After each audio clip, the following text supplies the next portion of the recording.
बिस्मिल्लाहिर्रहमानिर्रहीम। शुरू अल्लाह के नाम से जो बड़ा मेहरबान और नहायत रहम करने वाला है। हज़रत यूनुस अलैहिस्सलाम का किस्सा कुरान पाक में एक मुख्तसर लेकिन अहम वाक़या के तौर पर बयान किया गया है, जो हमारे लिए सब्र, तौबा और अल्लाह की रहमत पर यकीन का सबक फराहम करता है। हज़रत यूनुस अलैहिस्सलाम को अल्लाह ताला ने निनवा की कौम की तरफ नबी बनाकर भेजा था। निनवा के लोग बहुत बुतप्रस्त और अल्लाह से दूर थे। हज़रत यूनुस अलैहिस्सलाम ने इनको अल्लाह की तरफ बुलाया, इन्हें बुरे कामों से रोका, लेकिन उन्होंने आपकी बातों को संजीदा नहीं लिया और अल्लाह की इबादत करने से इनकार कर दिया। हज़रत यूनुस अलैहिस्सलाम ने इन्हें बार बार अल्लाह का पैगाम पहुंचाया, लेकिन वो लोग नाफरमानी और कुफर पर जमे रहे। हज़रत यूनुस अलैहिस्सलाम ने इन्हें खबरदार किया कि अगर वो अपनी रविश नहीं बदलेंगे तो इन पर अल्लाह का अजाब नाजिल होगा, मगर कौम ने आपकी बातों का मजाक उड़ाया और हदायत कबूल करने से इनकार कर दिया। जब हज़रत यूनुस अलैहिस्सलाम को यकीन हो गया कि कौम ईमान नहीं लाएगी और अल्लाह का अजाब करीब है, तो आप नाराज़ होकर अल्लाह के हुक्म का इंतज़ार किए बगैर कौम को छोड़कर चले गए। आप समंदर की तरफ गए और एक कश्ती में सवार हो गए। जब हज़रत यूनुस अलैहिस्सलाम कश्ती में सवार थे तो अचानक तूफान आ गया और कश्ती डूबने लगी।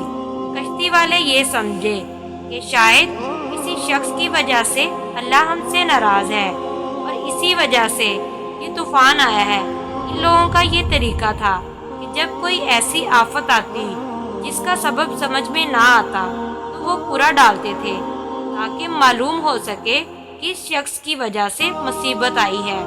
कश्ती वालों ने फैसला किया कि कूड़ा डाला जाए ताकि पता चले किसकी वजह से ये मुसीबत नाजिल हुई है और इसे समंदर में फेंककर कश्ती को बचाया जाए। जब कूड़ा डाला गया तो हज़रत यूनुस अलैहिस्सलाम का नाम आया। हज़रत यूनुस अलैहिस्सलाम जानते थे कि ये अल्लाह ताला की तरफ से आजमाइश है और वो इस मुसीबत को कबूल करते हैं, लेकिन कश्ती वालों ने आपको एक नेक और सालेह इंसान समझकर पहली बार समंदर में फेंकने से इनकार कर दिया और दोबारा कूड़ा डाला। दूसरी बार फिर हज़रत यूनुस अलैहिस्सलाम का नाम आया। कश्ती वाले अब भी हिचकिचाए और तीसरी बार कूड़ा डाला। हैरान कुन तौर पर तीसरी बार भी हज़रत यूनुस अलैहिस्सलाम का नाम निकला। जब 3 बार कुर्रे में हज़रत यूनुस अलैहिस्सलाम का नाम आया तो अब कश्ती वालों के पास कोई दूसरा रास्ता ना था। हज़रत यूनुस अलैहिस्सलाम ने खुद भी समझा कि अल्लाह ताला की तरफ से यही हुक्म है और आपको समंदर में फेंक दिया गया। अल्लाह के हुक्म से एक बहुत बड़ी मछली आई और हज़रत यूनुस अलैहिस्सलाम को जिंदा निकल गई। हज़रत यूनुस अलैहिस्सलाम मछली के पेट में चले गए जहां अंधेरा और तंगी थी। इस वक्त हज़रत यूनुस अलैहिस्सलाम ने अपनी गलती का एतराफ़ किया और अल्लाह से मदद मांगने लगे। उन्होंने अल्लाह के हुज़ूर ये दुआ की, ला इलाहा इल्लल्लाह अंता सुब्हानका इन्नी कुन्तु मिनज़ ज़ालिमीन। तेरे सिवा कोई महबूद नहीं, तू पाक है, बेशक मैं ही ज़ालिमों में से था। हज़रत यूनुस अलैहिस्सलाम ने अल्लाह से अपनी गलती की माफ़ी मांगी और इसके साथ ही बहुत आजिज़ी और खुशू खुजू के साथ दुआ की। अल्लाह ताला ने हज़रत यूनुस अलैहिस्सलाम की तौबा कबूल फरमाई और मछली को हुक्म दिया कि वो इन्हें साहिल पर उगल दे। हज़रत यूनुस अलैहिस्सलाम जब साहिल पर आए तो आप बहुत कमज़ोर और बीमार थे। अल्लाह ताला ने एक बेलदार दरख्त उगाया जिसके पत्ते और फल हज़रत यूनुस अलैहिस्सलाम को शिफा और सुकून पहुंचाते रहे।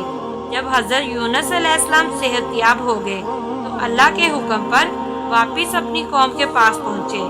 हैरत अंगेज़ तौर पर इनकी कौम ने हज़रत यूनुस अलैहिस्सलाम की गैर मौजूदगी में अल्लाह से तौबा कर ली थी और अजाब के आसार देखकर वो अल्लाह की तरफ रजू कर चुके थे।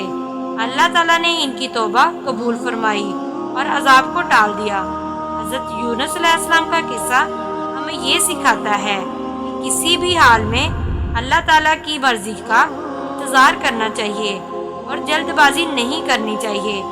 اگر انسان اللہ تعالیٰ کی طرف سے خلوص نیت سے توبہ کرے تو اللہ تعالیٰ اپنی رحمت سے اسے بخش دیتا ہے۔ مشکل وقت میں صبر اور اللہ کی طرف رجوع کرنے سے نجات ملتی ہے۔ یہ واقعہ ہمیں ایمان، توبہ، صبر اور اللہ کی رحمت کا ایک گہرا سبق دیتا ہے۔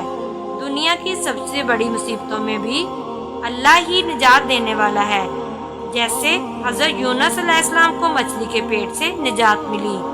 امید ہے کہ آج کی ویڈیو آپ کو پسند آئی ہوگی، تو ویڈیو کو لائک اور شیئر ضرور کریں اور بیل آئیکن کا بٹن ضرور دبائیں تاکہ ہر نئی آنے والی ویڈیو کا نوٹیفیکیشن آپ کو بر وقت مل سکے۔ جزاک اللہ۔